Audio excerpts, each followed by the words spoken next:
तेरा तुझको शोभता क्या लागत है प्रभु मोर। प्रातः स्मरणीय श्रीभूषित परमाराध्य संत गुरु महाराज के पाद पद्मों में असंख्य असंख्य बार नमन है। आदरणीय मंचस्थ पूज्य चंद्रराज स्वामी जी महाराज, तीर्थों को भी पावन करने वाले मंचस्थ पूज्य साधु चरण, उपस्थित सदगुरु के सदभक्तगण, हम आप जत्र तत्र से श्रद्धे नित्यानंद बाबू सौ परिवार मिलकर के यह संत मत सत्संग का आयोजन रखे हैं। इस ज्ञान यज्ञ में आकर के जो मनुष्य शरीर का कर्तव्य है वह कर्म करना हेतु जत्र तत्र से इस पंडाल के अंतर्गत में आकर के पधारे हुए हैं। अभी हम आप पवित्र ग्रंथ रामचरित्र के मानस के क्रम में पाठ के क्रम में हम आप सुन रहे थे सत्संग के महिमा के बारे में। जो सत्संग सुनते हैं करते हैं उनको क्या लाभ होता है, तो अभी हम आप सुने हैं। सुनी समझही जन मुदित मन, मज्जही अति अनुराग, अल्लाह चार फल यछत तनु साधु समाज प्रिया। कहते हैं जो साधु समाज में उपदेशों को आनंद मन से सुनकर समझते हैं और जीवन में उतारते हैं, उनको चार फल मिलता है। आप कहेंगे कौन कौन फल है? पहला फल है अर्थ मिलना। अर्थ का मतलब होता है धन संपत्ति, खाने पीने, कपड़ा और रहने का। जो भक्त सच्चे दिल मन से ध्यान सत्संग करते हैं उनको रोटी धोती मकान का अभाव नहीं होता है। हमारे गुरु महाराज ने भी कहने को कृपा किए हैं, जो नित्य प्रति सत्संग ध्यान करेंगे उनको मोटी रोटी और मोटी धोती का कभी अभाव नहीं होगा, ऐसा गुरुदेव कहते हैं। कहते जो नित्य प्रति सत्संग और ध्यान करेंगे उनको मोटी रोटी और मोटी धोती का कभी अभाव नहीं होते। यानी कहते हैं अर्थ की प्राप्ति हो जाना।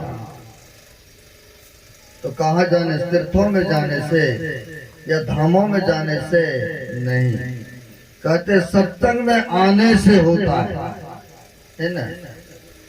यानी अर्थ की प्राप्ति होते हैं, अर्थ की प्राप्ति होते हैं, यानी धन संपत्ति मिलते हैं। जो सत्संग करते हैं वो भूखे नहीं रहते हैं, किसी न किसी प्रकार से परमात्मा की कृपा उनके ऊपर होते हैं और उनको वह पर्याप्त हो जाते हैं। कहा है अजगर करे न चाकरी, पंछी करे न काम, दास मुलुक कह गए सबके दाता राम। एक संत हो गए मुलुकदास जी महाराज, कहते हुआ सबको देने वाला बैठा है राम, वो परमात्मा। लेकिन जो भजन करते हैं, जो सत्संग करते हैं, सदगुरु के कहे अनुसार जीवन यापन करने लग जाते हैं, तो कहते हैं उनके ऊपर विशेष कृपा होते हैं, क्योंकि वह विशेष सत्कर्म करते हैं ना, इसलिए उनके ऊपर विशेष कृपा होते हैं परमात्मा। तो कहते हैं अर्थ की प्राप्ति होते हैं, अर्थ धर्म, धर्म में रुचि हो जाते हैं, धर्म में रुचि होते हैं, धर्म काम करने लग जाते हैं। तो कहते हैं फलाना बाबू बहुत धार्मिक हैं, बहुत धर्म का काम करते, धर्म में खर्चा करते, धर्म स्थान बनाया। तो कहाँ जाने से ऐसा प्रवृत्ति हुआ? तो संत महापुरुषों के चरण में जाने से ऐसा प्रवृत्ति होते हैं, यानी धार्मिक काम करने लग जाते हैं, परोपकार करने में लग जाते हैं। और जो परोपकार करते हैं, जो दूसरे का भला करते हैं, तो भगवान बुद्ध ने कहा है जो व्यक्ति दूसरे को सुख पहुंचाने का प्रयत्न करते हैं, पहुंचाते हैं, तो कहते हैं उसने 1 गुना दूसरे को सुख पहुंचाया, लेकिन मैं उनके पीछे कई गुना सुख प्रदान करता हूं। ऐसा भगवान बुद्ध कहते हैं। कई गुना कैसे? तो कहते हैं जिस तरह से शरीर के परछाई को लाख कोई कोशिश कर ले हम हटा लेंगे, कोई नहीं हटा सकते हैं। कोई प्रयास करेंगे कि हम अपने शरीर के छां को, परछाई को हटा दें, कोई नहीं हटा सकते। कहते ठीक उसी प्रकार से जो सत्कर्म को करते हैं, जो धार्मिक प्रवृत्ति हो जाते हैं, जो धर्मों में रुचि लगने रखते हैं, जो सत्कर्मों को अपना लेते हैं, तो कहते हैं सुख भी उनके पीछे पीछे उसी तरह चलता है, जैसे शरीर के छां चलते हैं उनके पीछे पीछे। परोपकार करने वाले को यह लाभ होता है। जो कहा अनिष्ट करते हैं, जो दूसरे को गड्ढे में पहुंचाते हैं, गिराते हैं, ना जाने क्या क्या उनके प्रति करते हैं, तो उसके लिए कहा जिस प्रकार से गड़ी के बैल के पीछे पीछे गड़ी का चक्का चलता है ना, उसी प्रकार से दुख में उनके पीछे पीछे चलते हैं। ऐसा महापुरुष कहते हैं। तो कहते हैं धर्म में रुचि होने के उपरांत धार्मिक प्रवृत्ति को हो जाते हैं और धर्म काम करने लग जाते हैं। अर्थ धर्म काम, यानी कामना ना जाने तरह तरह के होते हैं मनुष्य के अंदर में। एक इच्छा पूरी नहीं हुई, दूसरी तीसरी इच्छा आकर के बैठ जाते हैं। तो कहा अगर सारे मनोरथ को, सारे इच्छाओं को पूरे करना चाहते हैं, तो कहते हैं आपको अर्थ धर्म काम, यानी कामना को पूर्ण करना चाहते तो सदगुरु के चरण में आइए। जो अभी सुन रहे थे कल्प वृक्ष के बारे में, सदगुरु क्या है? तो यही तो कल्प वृक्ष है। कहा है जो मानस ध्यान कर लेते हैं तो उनको सारे मनोरथ पूर्ण हो जाते हैं। बाबा नानक साहब ने कहा है गुरु की मूर्ति मन में बसाइए, अब जो इच्छा सोई फल पाई।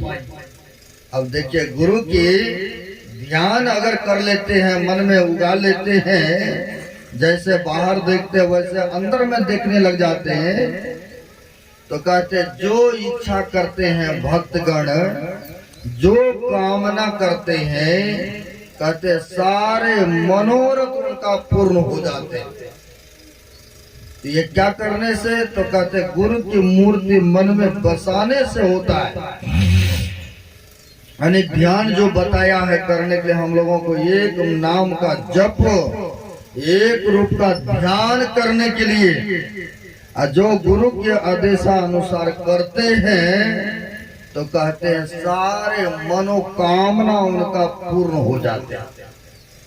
अब सोच सकते कितनी इच्छाएं हैं, एक इच्छा पूरी नहीं होती है, दूसरी इच्छा आ जाते हैं, तीसरे आ जाते हैं, तरह तरह के कामना होते हैं। ये भी हो जाए, वो भी हो जाए। अगर चाहते सारे मनोरथ को पूर्ण करने के लिए तो संत सदगुरु को अपनाना पड़ेगा। और जो सदगुरु को अपने अंदर में बसा लेते हैं उनके सारे मनोरथ पूर्ण होता है, ऐसा महापुरुष बताते हैं, है ना। तभी हम लोग ये भी सुने हैं, सठ सुधरहि सत्संगत पाई, अपारस परस कुधातु सुहाई। और भी सुने हैं, काक होई पिक बकौ मराला, सुन रहे थे ना। अरे सठ सुधरहि सत्संगत पाई, वाल्मीकि के बारे में सुन रहे थे, अगस्त मुनि के बारे में सुन रहे थे, नारद बाबा के बारे में सुन रहे थे। तो कहते यह नीच बड़े, क्योंकि वाल्मीकि पहले बड़े डाकू हत्यारे थे, आप लोग सुने होंगे या पढ़े होंगे, है ना। तो बहुत ऐसे कुछ किए हैं, लेकिन क्या है जब उनको संतों के सानिध्य मिला तो देखिए आज वह महापुरुष हो गए। लोग आदर से नाम लेते हैं, यहाँ पर तो हम लोग बोल लेते हैं, लेकिन पंजाब में वाल्मीकि जी महाराज के बारे में एक शब्द भी उलट नहीं बोल सकते। आप लोग सुने होंगे या जानते होंगे, रामायण में जब रामानंद सागर ने बनाया था इस तरह से जो धारावाहिक, उनको बंद करवा दिए, क्योंकि हम आप भी नहीं देखे हैं और नहीं बनाने वाले देखे हैं। वो तो प्राचीन काल में क्या थे नहीं थे, जो उनको मानने वाले हैं और उनका कोई निंदा करे वो तो सहने वाली बात नहीं है ना, दुख तो होता ही है। तो कहने का भाव है, नारद देखिए दासी के पुत्र थे, लेकिन संत महापुरुषों के सानिध्य किया, चरण में गए, आज ऋषि हो गए, मुनि हो गए, है ना। तो वही कहते हैं, संतों के चरण में जो चले जाते हैं वह एक अच्छे संत हो जाते हैं। जैसे आप सुने होंगे कि वह अंगुलीमाल नामक एक बड़े हत्यारे थे, जो कोई जंगल में जाते थे उसकी उंगली काट लेते तो उसको हलाल कर देते, उसका नाम है रख देता अंगुलीमाल डाकू। डर से कोई जंगल में नहीं उसको रास्ता होकर के जाते थे, है ना, कोई डर से नहीं जाते थे। भगवान बुद्ध संतों की कृपा होते हैं, संतों के ना मौज होते हैं, वो चाहे तो किसी को उद्धार कर दें, किसी को मुर्दा को भी जीवन दान दे दें, संतों की मौज होते हैं। अब होता क्या है, भगवान बुद्ध उसी जंगल होकर के जाने लगे, और जो उनके शुभ चिंतक थे, जो उनके शिष्यगण थे, भगतगण थे, कहा प्रभु आप मत जाइए इस जंगल होकर के, जंगल में बहुत बड़े हत्यारे हैं, वो आपको भी नहीं छोड़ेंगे, आप मत जाइए उधर। कहा कोई बात नहीं है हमें जाने दो, मत रोको। लेकिन बहुत कहा, नहीं माना, भगवान बुद्ध चले ही गए। और जब गए वह हत्यारे देखते हैं अंगुलीमाल आ रहा है, धीरे धीरे आ रहे हैं, लेकिन यह दौड़ते हैं बड़ी जोरों से। और सुनते ही इतिहास में आया है, इतने दौड़ते थे जोरों से कि दौड़ते हुए घोड़ा को भी पकड़ लेते थे, इतने दौड़ते थे वह जोरों से अंगुलीमाल डाकू। अब जो घोड़ा देखिए कितनी स्पीड में दौड़ते हैं, भागते हैं, अब उनको दौड़ते हुए पकड़ लेते थे या पैदल दौड़ करके। भगवान बुद्ध तो धीरे धीरे जा रहे हैं, लेकिन वह बड़ी दौड़ करके जोरों से दौड़ते ताकि पकड़े, इनको हलाल कर दे। दौड़ रहा है, भाग रहा है, लेकिन पकड़ ही नहीं पा रहा है। भगवान बुद्ध तो आहिस्ते आहिस्ते जा रहे हैं, लेकिन ये दौड़ते हैं, बड़ी जोरों के दौड़ लगाते हैं, लेकिन पकड़ नहीं पा रहे। कितना देर दौड़ेंगे, थकबो तो करते हैं ना। थकेंगे तो बैठबो करेंगे, रुकबो करेंगे। जब दौड़ते दौड़ते थक गए तो एक जगह रुक गए, और रुक गए तो भगवान बुद्ध भी उसी के पास पहुंच गए। दौड़ करके पकड़ना चाहा तो नहीं पकड़ पाया, और जब थक करके रुक गए तो उसी के पास चले गए महात्मा जी। और जाने के बाद कहते हैं, तुम जो इतना इतना मार रहे हो, काट रहे हो, क्यों ऐसा करते हो? तुम मार के मनुष्यों की एक उंगली काट लेते हो, गले में माला पहन लेते हो, क्यों ऐसा करते हो? अच्छा ऐसे करो, तुम इस गाछ की एक डाली को काटो तो। मारा तलवार टेंगारी, काट के गिरा दे, कहा इसको फिर से जैसे था वैसे लगा दो। कहा ये कैसे संभव है? ये संभव नहीं है कि जिस गाछ से डाली को काट दिया और उसको पुनः मैं जोड़ दूं, लगा दूं, हरा भरा कर दो, ये नहीं हो सकता है। कहा जब एक वृक्ष का डाल को तुम नहीं लगा सकते हो, जोड़ सकते हो, तो फिर इतने जो परमात्मा का बनाया हुआ मनुष्य शरीर है, इसको तुम मार रहे हो, काट रहे हो, हलाल कर रहे हो, क्यों इतना पाप कर्म करते हो? ये पहले बताओ। है? अब उनको बोध हो गया, ज्ञान हो गया। बात तो सही है कि गाछ का मैंने एक डाल को नहीं लगा सकता हूँ, तो परमात्मा का बनाया हुआ मनुष्य शरीर है, उसको हम मार रहे हैं, मारना नहीं चाहिए। उनको ज्ञान हुआ, उसने फिर छोड़ दिया हत्या करना। तो कहा कुछ उपाय, इतना इतना जो हमने हत्या किए हैं, पाप किए हैं, तो बचने का कोई उपाय? कहा बचने का उपाय है क्या? तो साधु बनो, जप सुमरन करो और ध्यान भजन करो, पाप ताप से रहित मिल जाएगा, छुट्टी मिल जाएंगे। अब देखिए उनके सन्यास, उनके शिष्य बने, सन्यास धारण कर लिए और भगवान बुद्ध के चरण में चले गए, है ना। इसलिए कहते सत सुधर ही सत्संगति पाई, अपारस परसु धातु सुहाई। यानी पापी से पापी व्यक्ति भी अगर संत महापुरुष के चरण कर लेते ना, शरण में चले जाते हैं ना, उनका उद्धार, उनका कल्याण निश्चित ही हो जाते हैं, है ना। तो वही यहाँ पर कहते का कोई पिक बको मराला, कहते कटुवादी भी जो पहले बहुत न जाने क्या क्या बोलते थे, क्या क्या खाते थे, क्या क्या कर्मों को करते थे, कहते हैं अगर संत महापुरुष के चरण में चले जाते हैं तो कौवा से कोयल बन जाते हैं, और कोयल से कहते हंस बन जाते हैं। तो आया है बोगला भी बनते हैं, लेकिन कहते हंस बन गए। हंस का क्या काम है? दूध और पानी मिला के दीजिए उसको पीने के लिए, उनमें मुंह में उनकी चोंच में ऐसे गुण है, दूध को छोड़ देंगे, पानी को छोड़ देंगे और दूध को पी लेते हैं।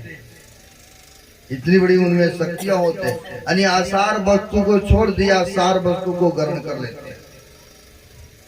तो वही कहते का कोई बको मराला, है ना। कहाँ जाने से? तो सत्संग में जाने से, महापुरुष के चरण शरण में जाने से होता है ना। इसलिए सत्संग को बहुत बड़ा दर्जा दिए हैं महापुरुषों ने। क्या दर्जा दिए हैं? कहा है देहु सत्संग निज अंग श्री रंग भवभंग कारण शरण शोक हारी। गोस्वामी तुलसीदास जी महाराज के पास जब प्रभु श्री राम आए, जब तप करते हैं भगत, तो भगवान को कृपा तो होती ही है ना। भगत के पास आते हैं भगवान। जब आया तो कहते भगत मांगो कुछ। क्या प्रभु आप अगर देना चाहते हमारे भक्ति से, हमारे जप सुमरन से आप प्रसन्न हैं, तो आप हमें सत्संग दीजिए। यह नहीं कि संसार के पदार्थ मांगा उन्होंने, इसलिए नहीं मांगा कि आज है कल नहीं रहने वाला, ये तो परिवर्तनशील है ना। तो कहा देहु सत्संग निज अंग, आपका निज अंग है सत्संग, है ना।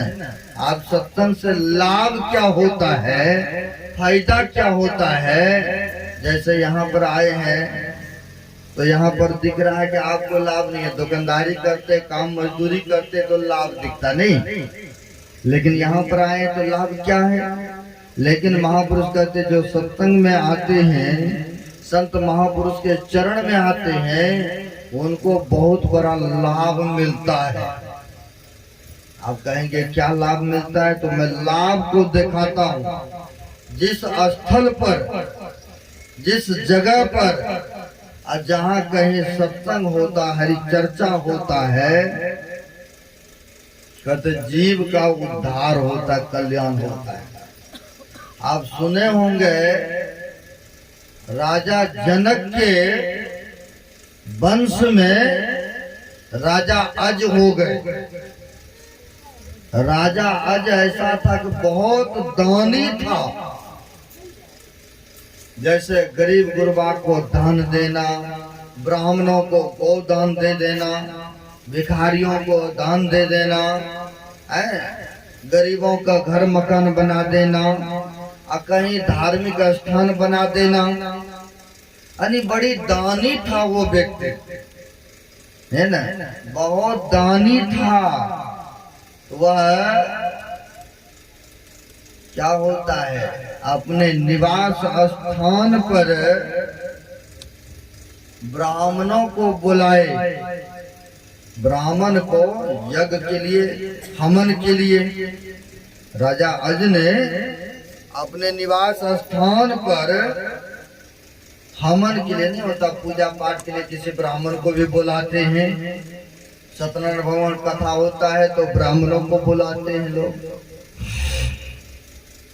अब वहां पर बुलाए राजा अज ने ब्राह्मण को अपने निवास स्थान पर, जैसे यहाँ पर हम लोगों को बुलाए हैं सत्संग करने हैं, तो अब वहां पर बुलाए, आया हुआ ब्राह्मण देवता, तो जो भी हुआ यज्ञ हवन किया, पूजा पाठ किया, और दान में कुछ ना कुछ देते। ये कहा भी है राजा साधु देखना खाली हाथ में फेंक ले, कुछ ना कुछ देता ही है, देना ही चाहिए। अब होता क्या है, राजा धनी मानी थे, उन ब्राह्मणों से कहा आप जाइए हमारे गौशाला में, और गौशाला में जाकर के जो बढ़िया गाय आपको दिखे वह अपने से ले लीजिए एक गाय। उस राजा ने कहा जो गाय आपको बढ़िया दिखे आप उस गाय को ले लीजिएगा और ले जाइएगा अपने घर पर। आप भी दूध खाएंगे, आपके परिवार बच्चे सभी खाएंगे, दान में मिलेगी।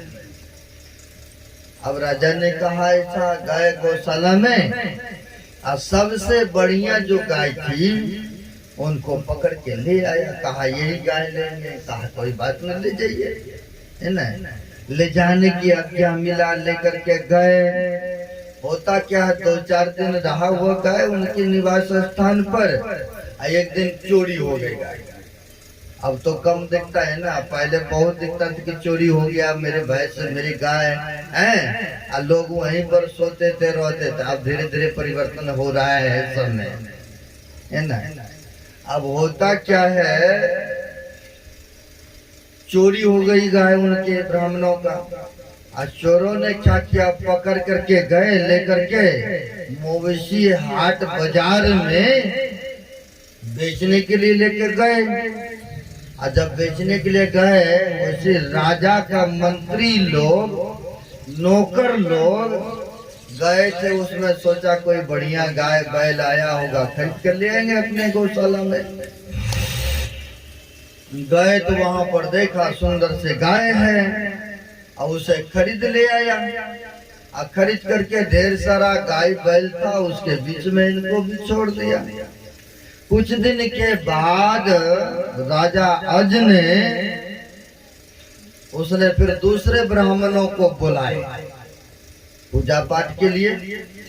दूसरे ब्राह्मणों को बुलाए क्रम बाय क्रम से, वह आए तो पूजा पाठ किए। दान में उसने फिर कहा जाइए आप भी गौशाला में जाइए, जो गाय इच्छा करे आप ले लीजिएगा। गए तो सुंदर सी गाय वही थी, गए उनको पकड़ा और लेकर के चले वहां से। और जो पहले ब्राह्मण का गाय चोरी हुआ था वह ढूंढ रहा था बेचारा को, था कि चलो दिया है दूध खाएंगे, लेकिन कहाँ गए कहाँ नहीं, खोज रहा था यहाँ वहाँ भटक रहा था। जिन किसी का खो जाता तो वह प्रयास तो करता ही है ना कि हमें मिल जाए यहाँ वहाँ कहीं। अब ढूंढ रहे हैं तो पहले तो नहीं मिल रहा था। जब गौशाला से लेकर के आ रहे थे एक चौराहे पर, दोनों में आमने सामने हो गए, मुलाकात होते हैं। अब सामने में हुआ तो इसने चिन्ह दे रखा था कि मेरी गाय है। इसने पकड़ा, कहा आप मेरी गाय को चुरा के लेकर गए थे, कहाँ से आ रहे हैं? गाय तो मेरी है। तो उसने कहा, दूसरे ब्राह्मणों ने कहा नहीं हमें तो राजा अज ने दिया है, उनके घर पर हमें बुलाए थे पूजा पाठ करने के लिए, तो उसने हमें दान में दिया है ना, दान में दिया है। तो अच्छा यही गाय तो मेरा है। ये कहते नहीं मेरा है। अब चीज एक है, लेने वाला दो है, आपस में खींचातानी बात विवाद उस जगह हो रहे हैं। अब जब काफी आगे बढ़ गई बात तो कहा देखो आपस में लड़ना झगड़ना ठीक नहीं है, तो क्यों नहीं जिस राजा ने दिया है हमें दान में उनके पास से चलते हैं, अब उन्हीं से आपको प्रूफ करा देंगे कि हमको दान दिए, तो लेकर हम जा रहे हैं। अब आपका गाय कब चोरी हुई नहीं हुई ये तो मुझे पता नहीं है, लेकिन हमें तो तत्काल दिया है दान में। ऐसा कहा, चले दोनों ब्राह्मण गाय को लेते हुए राज दरबार में पहुंच गए। कई बार ऐसा होता है ना, दो व्यक्ति में जब बातें नहीं सुलझते हैं, बात बढ़ते जाते तो तीसरे चौथे लोगों को भी सहारा लेते हैं ना, बुलाते हैं और बैठ करके आपस में फैसला वगैरह सब करवाते हैं। अब वही होता है, वहां पर दोनों ब्राह्मण वहां पर चले गए और जा करके दोनों कहते हैं आप हमें दान दिए थे 1 सप्ताह पहले, यही तो गाय है। ये देखिए पैर में मैंने चलिए रस्सा बांध रखा हूँ, थोड़ी चिन्ह दे रखा हूँ, वही गाय है। ये ब्राह्मण कहते हैं आप ही तो हमें इस गौशाला से दिए ना, अभी तो लेके गया हूँ आपके पास। बात तो सही है, इनको तो मैंने अभी ही इस गौशाला से दिया हूँ। ये कह रहा है 1 सप्ताह 15 दिन पहले गाय, यही गाय दान दिए थे। अब राजा को कुछ दिख नहीं रहा है, किसको दो किसको नहीं, आपस में बात बढ़ते जा रहा है, बढ़ते जा रहा है। अब होता क्या, आपस में बात बढ़ते बढ़ते दोनों में मुक्का थप्पड़ लप्पड़ सब हो गए। अब हुआ तो हुआ, एक दूसरे को बार भी कर दिया, एक दूसरे को मार भी डाला। वहां पर ऐसा आया है, एक दूसरे को वहां पर मार दिया। दोनों ब्राह्मण राजा आज के सामने में ही शरीर छोड़ देते हैं, दोनों को मृत्यु हो गई। और दोनों को मृत्यु होने को उपरांत जो है आकाशवाणी होते हैं, ऊपर से आवाज आते हैं, अरे मूर्ख राजा, तुम्हारे सामने में 2-2 ब्राह्मणों का हत्या हो गई, तुम अजगर की तरह बैठा रहा, तुमने निर्णय नहीं कर सका, तुमने इनका फैसला नहीं किया, देखता रहा, सुनता रहा, बैठा रहा। जा तुमको हम शराप देता हूँ, तुमको हम आकाशवाणी हो गए ऊपर से, जा तुमको हम शराप दे रहा हूँ, तुम अजगर बन जाओ, अजगर, क्योंकि अजगर की तरह तू बैठा रहा। कहा जा तुम अजगर बन जाओ, ऐसा शराप दिया है। कहा प्रभु शराप तो मिथ्या न हुई देवरी शिवानी। कहा फिर मेरा उद्धार भी कब होगा, कैसे होगा? कहा जब तुम्हारे वंश में कोई सत्संग कराएंगे, संत महापुरुष आएंगे, जब सत्संग होगा तब तुम्हारा उद्धार कल्याण हो सकता है। अब इतना कह कर आकाशवाणी बंद होती है। होने के उपरांत जो है अब यह राजा अज धीरे धीरे मानव के शरीर से सर्प के शरीर में चले गए। और सर्प के शरीर में चले गए। सर्प तो घर मकान में नहीं रहेगा, नहीं रहने देंगे कोई भी। सीधे जंगल की तरफ चले गए, जंगल के ओर गए, वहीं अपना समय व्यतीत करने लगे। इतिहास में आया है कि कई पुष्ट उनके बीत गए, लेकिन उनके खानदान में कोई सत्संग नहीं कराया, कोई साधु महात्मा को नहीं बुलाया, है ना। अब बुलाते कोई संत महात्मा आते, सत्संग करते, तब न उसका उद्धार होता। बड़े बड़े सेठ साहूकार घर में देखे होंगे, जो हुआ अगरबत्ती फूल प्रसाद चढ़ाया, कोई भी देवी देवता का भगवान का तस्वीर रखे हैं, और थोड़ा बहुत अगरबत्ती धूपबत्ती दिखाया, सोचता है मेरा भक्ति यही है ना। नहीं सत्संग कराएगा, नहीं तो अपने आप को ही सात्विक रखेगा, है ना। जो नहीं खाने का वो भी खाते हैं, जो नहीं पीने का वो भी पिएंगे, जो नहीं संगति करने का जैसे व्यक्ति का उसका भी संगति करते हैं। यानी बड़े पैसे वाले जो हो जाते हैं उनको धर्म काम से उतना ताल्लुक या साधु महात्मा से उतने मतलब नहीं दिखता है। बहुत ऐसा दिखे हैं, बहुत कुछ उनके बीत गए, कोई भी धर्म काम नहीं कराए, कोई साधु महात्मा को नहीं बुलाए। लेकिन उसी पुष्ट में, उसी खानदान में राजा जनक हुए। आप लोग सुने होंगे, बड़े पहुंचे भी हुए हैं, विदेह कहलाई। राजा जनक उनका गुरु थे अष्टावक्र मुनि, जो कि 8 अंक का टेढ़ा मेढ़ा। बेशक शरीर भलो काला हो, गोरा हो, नाटा हो, लंबा हो, लेकिन रहने वाला जीव तो परमात्मा का सब में बराबर है ना, एक समान है। शरीर भलों से बाहर से देखने में लगे कि ये ठीक नहीं है, लेकिन उनके अंदर में अगर गुण है ना, तो कहते सबसे बड़ा तो वही है।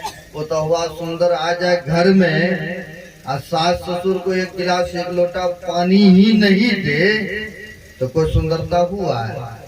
बेशक सुंदर नहीं है देखने में। अगर सास ससुर का अड़ोस पड़ोस से लड़ाई झगड़ा नहीं करती है, अपने घर के सदस्यों का सेवा करती है, बेशक सुंदर नहीं है देखने में, लेकिन देखिए सबका प्यार, सबका प्रेम उसके प्रति कितना रहता है, बहुत रहता है। उसी प्रकार से कहते हैं, शरीर से भले काला गोरा बुरा हो, जिस तरह से हो, लेकिन इनमें जो ज्ञान रहता है ना, वो प्रारब्ध की जिनके संस्कार है, वह ज्ञान ही यहाँ पर आकर के विकसित करते हैं, है ना। अष्टावक्र मुनि 8 अंक के टेढ़े मेरे भलों थे, लेकिन उनमें ज्ञान भरपूर था, पिछला जन्म का कमाई था, संस्कार था। अब उनको बुलाते हैं राजा जनक, क्योंकि राजा जनक का गुरु भी अष्टावक्र मुनि बने, जो कि कोहल मुनि का पुत्र थे, है ना। अब अष्टावक्र मुनि को बुलाए किसी दिन सत्संग करने हेतु तो अपने निवास स्थान पर। जब बुलाए तो बहुत सारे पब्लिक आए सत्संग सुनने। जैसे हम ही लोग कल नरपतगंज के पास में सत्संग करने गए थे, बहुत भीड़, हाँ, टेंट से बाहर पब्लिक अर्धा सहोरन इतना इतना बहुत बढ़िया है ना। तो ऐसा देखने को मिला, बहुत सारे संगत आए, पब्लिक आए सत्संग सुनने। अब बहुत आए तो होता क्या है, सत्संग होने लगे, भजन कीर्तन से प्रारंभ होते हैं। अब सत्संग प्रारंभ हुआ उधर से जंगल से भी, क्योंकि उनको कहा था ना जिस दिन तुम्हारे स्वनिवास स्थान पर संत महापुरुषों का पदार्पण होगा, जिस दिन सत्संग होगा, उसी जन्म में तुम्हारा, उसी दिन तुम्हारा उद्धार भी होगा। तो कई पुष्ट बीत चुका था, तो राजा जनक ने सत्संग कराए अष्टावक्र मुनि को बुला करके। अब जंगल के ओर से बड़े बहुत वर्ष बीत गया था ना, कई पुष्ट बीत गया था, कई जन्म हो गया था उनके खानदान में। अब वह सर्प भी बड़े विशाल हो गया था, बहुत मोटा भयंकर हो गया था। आप लोग देखे होंगे या सुने होंगे कि ऐसा सब सर्प है, सांप है कि मनुष्य को भी सीधे खा जाते हैं, है ना। बहुत ऐसा देखने को मिलता है। एक बार किसी भक्तों ने हमें भी चिड़िया घर लेके गए थे देखने के लिए, तो उनका रूम बना हुआ था, अब बड़ी भयंकर मोटा सा देखने को मिला, है ना। आप लोग भी देखे होंगे, बहुत विशाल होते हैं कहीं। अब होता क्या, कई जन्म कई पुष्ट बीत चुका था, वो जंगल में ही रह रहे थे। हाँ, जब सत्संग होने लगे वह सर्प उधर से आने लग गए। अब आएंगे जहाँ सत्संग हो रहा उसी जगह न आएंगे। अब जैसे उस होकर के आ रहे हैं, सब पब्लिक देखा, सब उठ पुट के भागने लगे कि कहीं काट न ले, कहीं खा न जाए, इतने भयंकर सर्प है, सांप है ना। गुरु महाराज जी भी एक दुधेला गांव है, आप लोग सुने होंगे या पढ़े होंगे। पहले भजन से पहले राग ताल नहीं मिलाते हैं, राग ताल मिला रहे थे। तो कई बार सत्संग होता तो खेत में होता, लार पुआर बिछा दिया, बड़ा बड़ा एडमिशन होता तो ऐसे ही होता है ना, लार पुआर बिछा देता है, आप पब्लिक अपना अपना उस पर जो है कपड़ा बेडशीट डाल करके बैठते। अब वहां पर हुआ जैसे राग ताल मिलाने लगे, तो उस जमीन के अंदर में सुराग था, बिल था, और उस बीच से एक सर्प निकल करके खड़ा हो गया।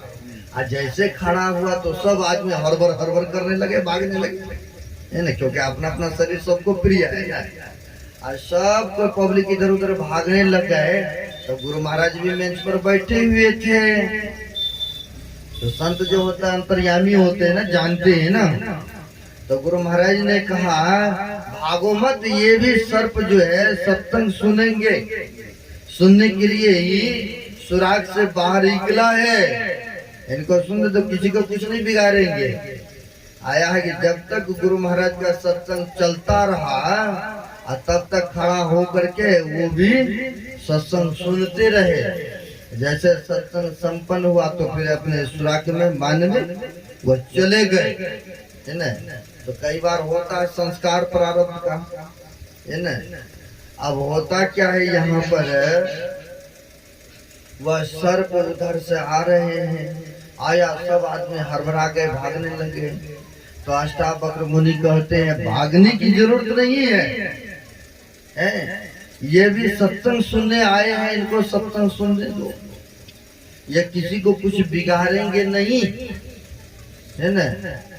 तो ऐसा कहा संतों ने। तो वह सब पब्लिक साइड हो करके अब सत्संग सुन रहे हैं, वो भी सर्प मेंच के पास में आकर के बैठ गए। अब बैठ करके बड़े श्रद्धा प्रेम के साथ वो भी सुनने लग गए। जब तक वहां पर सत्संग होता रहा, देखिए कितनी बड़ी सत्संग का लाभ होता है ना। धर्म काम जहाँ पर होता है तो देखिए वहाँ धर्म का जो कार्य होता है तो धार्मिक होता है, और धार्मिक जब होता है तो जीवों का उद्धार कल्याण होता है ना, क्योंकि वहाँ का वातावरण भी अनुकूलमय हो जाता है। अब जब तक वहाँ पर सत्संग चलता रहा, तब तक वह विशाल शरीर जो था सर्प का सत्संग सुनता रहा। हाँ, जैसे सत्संग संपन्न हुआ वैसे ही वह सर्प का शरीर छूटता है। और जैसे शरीर छूटा तो दिव्य विमान आ गए आकाश से। हाँ तो पुण्यात्मा था ना पहले से भी, ये तो शराब के कारण ऐसा जो नहीं हुआ। दिव्य उधर से रथ आते हैं, अब भगत तो सब सुन रहे थे। अब दिव्य रथ आते हैं, आया उस पर बैठा, अब बैठ करके फिर सीधे वह लोग को चले गए, उनकी जोनी बदल गए। और सब भक्त पूछने लगे महाराज ये कौन था, आया सत्संग सुना और उनको दिव्य शरीर प्राप्त हुआ, आया वहां से विमान और उस पर बैठ के चला गया। प्रभु कौन था, कहा इसी खानदान का राजा अज था।